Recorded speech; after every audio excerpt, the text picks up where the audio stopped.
tirar aqui estes óculos. Então vamos lá. Podemos começar.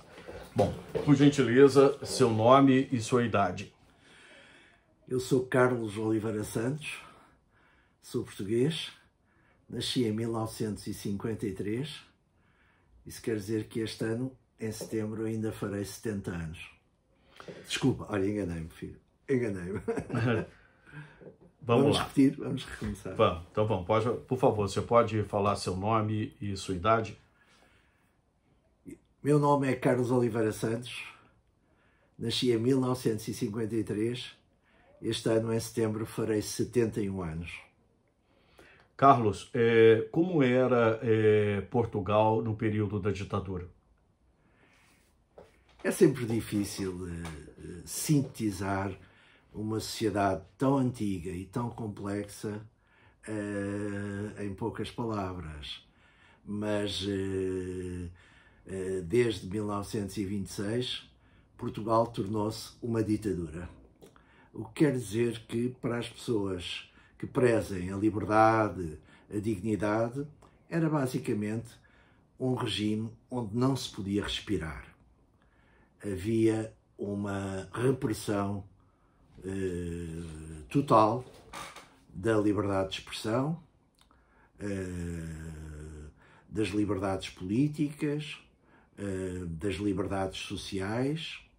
Isso quer dizer que o regime caracterizava-se pela prisão, pela censura, pela perseguição de qualquer voz dissidente do regime. Havia apenas um grupo, né, que se beneficiava disso, porque as mulheres não tinham direito, né, assim, as liberdades eram muito restritas. Bom, as mulheres e os homens, qualquer pessoa que reivindicasse a liberdade não tinha esse direito. Evidentemente que, dada a condição de repressão ancestral das mulheres, as mulheres viviam numa situação de completa limitação, na dependência dos maridos, para votarem, para terem certas profissões, para terem acesso a dinheiros, e isso, talvez, dentro da repressão geral que o regime praticou, tenha havido uma repressão quase duplicada sobre as mulheres. Aliás, nestes 50 anos, são várias as realizações de mulheres em Portugal que sublinham isso, a particular repressão social e política que existia sobre as mulheres. E como foi a sua entrada no movimento estudantil? Você participou do movimento que lutou a favor da democracia e contra a ditadura. Como foi isso? Bom, eu não limitaria a minha participação ao movimento estudantil, porque, primeiro, a minha envolvência vem-me de muito pequeno, da infância, porque o meu avô, sendo um comunista, foi sistematicamente preso nas piores prisões de Portugal, o Aljube, Caxias, e, portanto, grande parte da minha infância foi a visita às prisões onde o meu avô estava encarcerado, o meu avô Manuel de Oliveira. Depois, com a minha juventude, com 15, 16 anos, eu entrei na atividade política ativa. Primeiro, num grupo de cristãos progressistas, embora eu nunca fosse cristão ativo, digamos assim, mas colhi deles um espírito de tolerância, de aspiração à liberdade, à reflexão, à cultura, que me foi muito precioso. E depois, logo que eu entrei na universidade, no primeiro dia, na primeira hora, fui imediatamente preso pela polícia política. Talvez pela referência do meu avô, sei que fui conduzido, do Instituto Superior de Ciências Económicas e Financeiras que eu iria cursar em Lisboa, e fui conduzido a uma esquadra e depois à prisão de Caxias, onde fui interrogado. Isto tinha eu 16 anos. E você foi preso outras vezes depois, né? Depois, a minha atividade política tornou-se organizada e, digamos, em áreas cada vez mais radicais. Eu cresci numa geração que contestava não só o regime da ditadura, como uma certa tradição da oposição liderada pelo Partido Comunista Português de influência soviética. Isso quer dizer que me aproximei de grupos, na altura com uma forte influência do Maio de 68, da influência do maoísmo em Portugal, e dentro desses grupos passei a atividades mais intensas e a uma militância permanente, não já na universidade, porque eu fui trabalhar para uma fábrica de aviões que ainda existe e que hoje, curiosamente, é propriedade de uma empresa brasileira, as Oficinas Gerais de Material Aeronáutico. E aí entrei em contato com um meio profundamente operário, muito culto, muito ativo, inclusive com algumas organizações legais, digamos assim, como fossem cooperativas de livros. E aí a minha atividade tornou-se mais radical, de tal modo que no final de 1972 eu passei à clandestinidade, à atividade política clandestina. E fui preso em dezembro de 1973, num cerco que a polícia fez a uma determinada região onde eu estava, e eu acabei por ser preso. E a partir daí fui conduzido para a cadeia de Caxias, onde aguardaria uma pena bastante longa, mas onde fui libertado no dia 27 de abril de 1974. Isto porque os presos políticos só saíram, de facto, da prisão de Caxias 2 dias depois do golpe militar de 25 de abril. E havia tortura? Como é que era na prisão? Assim, o regime ditatorial era muito duro com os adversários políticos? Bom, havia tortura em Portugal inteiro, porque viver num regime onde não se pode falar, não se pode exprimir ideias críticas, onde se desconfia do vizinho, de familiares às vezes, da pessoa do lado, tudo isso é uma tortura. Quando a pessoa era presa, a polícia política usava toda a espécie de torturas do mais violento possível. Para mais, eu creio que a partir da Guerra Colonial, ou seja, a partir de 1961, 62, passaram a integrar a polícia política, chamada PIDE, Polícia Internacional de Defesa do Estado, membros que tinham tido experiência na Guerra Colonial, ou seja, experiência de grande violência contra os povos que se queriam libertar do jugo colonial. Isso quer dizer que trouxeram para a polícia política o mesmo tipo de violência absolutamente descontrolada e sanguinária que tinham usado na Guerra Colonial.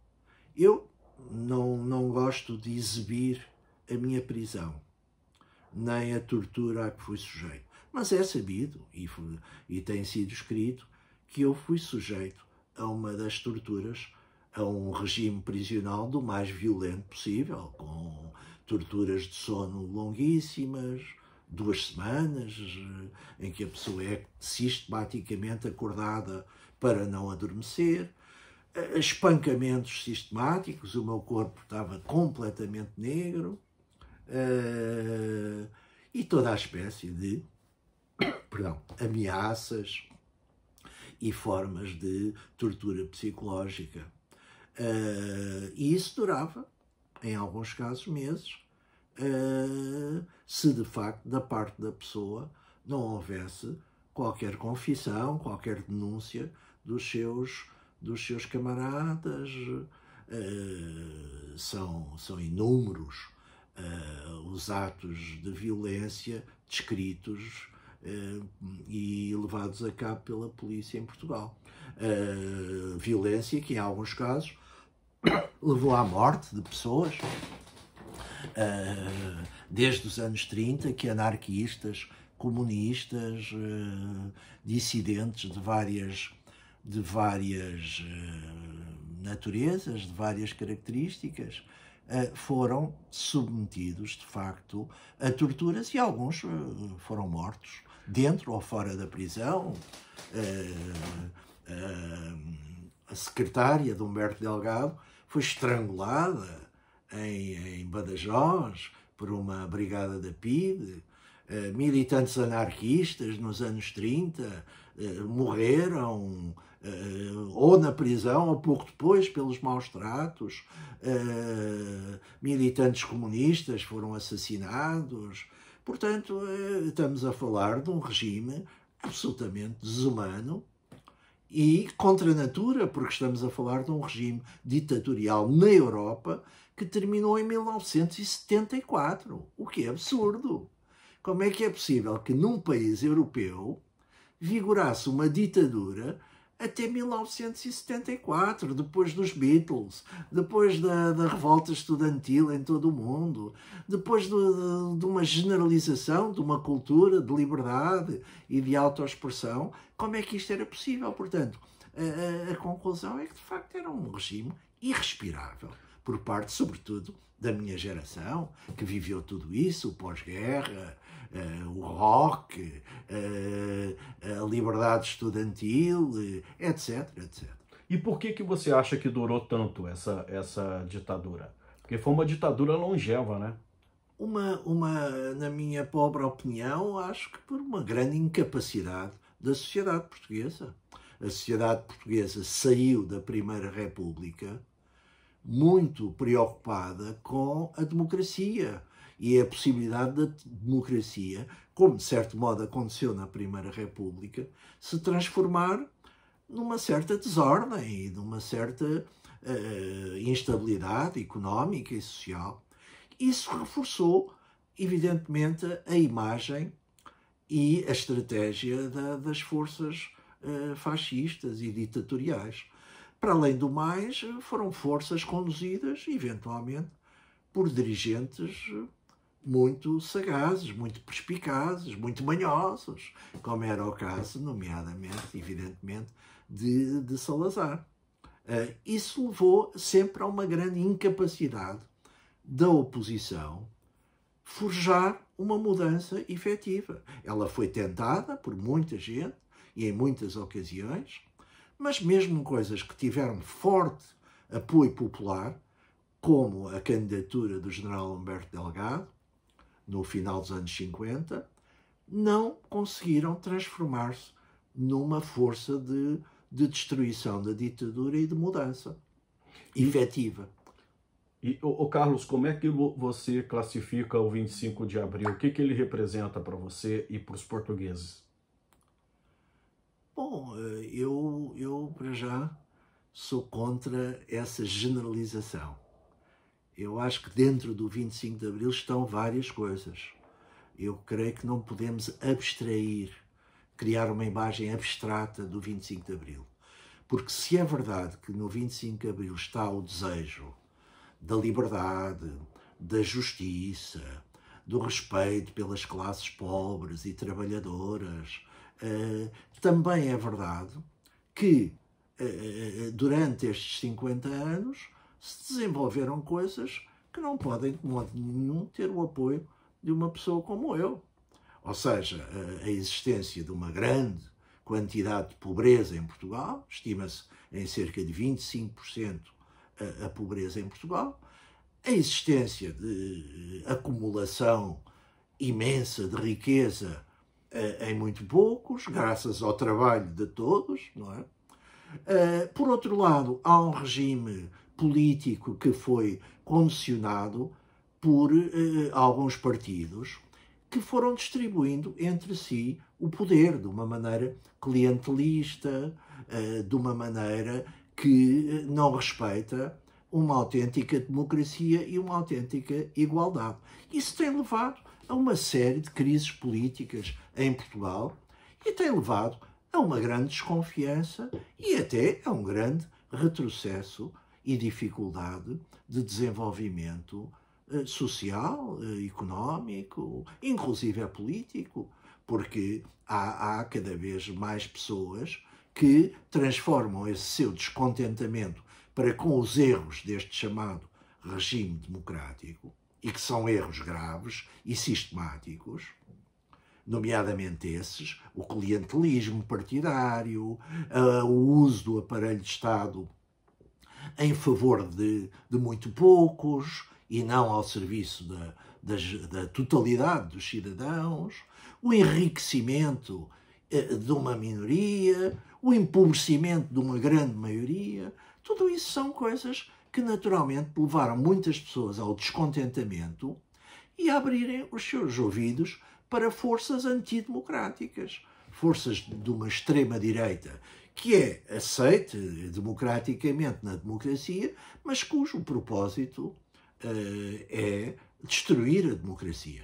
Aquilo a que eles chamam os portugueses de bem, como se os portugueses não fossem todos de bem e não tivessem todos o direito de participar na governação e na vida do país. A democracia está em risco em Portugal? A democracia é um regime que está sempre em risco. Sem dúvida que é um regime, esta democracia europeia, liberal, com todos estes problemas, sem dúvida que é um regime preferível às ditaduras. Não há dúvida sobre isso. Mas, evidentemente, ao cometer estes erros e ao criar este descontentamento, ela, de certo modo, suicida-se, não é? Mata-se a si própria e pode acontecer em determinados momentos de grande crise, de grande tensão social, que certas forças antidemocráticas possam, de facto, destruir o regime. Isso é uma questão que existiu na história e continuará a existir. 50 anos depois, como que você avalia o Portugal hoje? Como já lhe disse, não avalio de uma forma unívoca. Evidentemente que a existência de uma democracia liberal de tipo europeu, onde há liberdade de expressão, onde há liberdade política, onde há eleições, onde há uma mudança de pessoal político na governação, é uma coisa preferível às ditaduras. Mas, ao mesmo tempo, eu não posso calar que pobreza, exploração, agora agravada pela exploração dos imigrantes, que acorreram a Portugal como um país europeu com algum desenvolvimento. Por outro lado, todo esse mecanismo de clientelismo, em que os cargos públicos, os dinheiros públicos são apropriados por uma pequena minoria entre os seus primos, sobrinhos, irmãos, familiares, filhos. Ora, isso é absolutamente desprezível. E isso não pode ter o apoio de uma pessoa como eu, que creio que defendo uma democracia, de facto, para todas as pessoas, onde a igualdade seja efetiva, onde não haja exploração de uns pelos outros, onde o Estado seja algo transparente, aberto, sério, que está ao serviço da gestão e da governação do povo e que não seja uma coisa sistematicamente envolvida em corrupção, roubos, arbitrariedades, como sucede em Portugal. Então, por exemplo, ao que comemorar o 25 Ao que comemorar nesse 25 de abril, nesses 50 anos de democracia portuguesa? Bom, há a comemorar todas estas lições. Há, de facto, que invocar a liberdade em todas as suas dimensões, mas, ao mesmo tempo, as pessoas que defendem a liberdade e a democracia devem ser os principais críticos dos problemas que a sociedade portuguesa desenvolveu nestes 50 anos. Porque, se não o forem, serão os inimigos da democracia a usar essas críticas a seu favor. E esse é o grande problema em Portugal neste momento. Nós não temos do lado da democracia uma forte corrente ideológica, política, social que encabece essa crítica aos problemas da sociedade. E isso leva a que as pessoas que evidentemente sofrem os problemas sociais, económicos, políticos, etc., se voltem, em grande parte, como aconteceu nas últimas eleições, mais de 1 milhão de pessoas apoiaram um partido miserável de extrema-direita, que invoca o racismo, que invoca os tais portugueses de bem, ou seja, a existência de uma elite capaz de gerir e de governar o país. Ora, tudo isso é muito criticável e devem ser, repito, os democratas a encabeçar essa crítica a esses problemas e a tentar resolvê-los, evidentemente. Maravilha. É isso. Meu querido, tenho aqui um livro com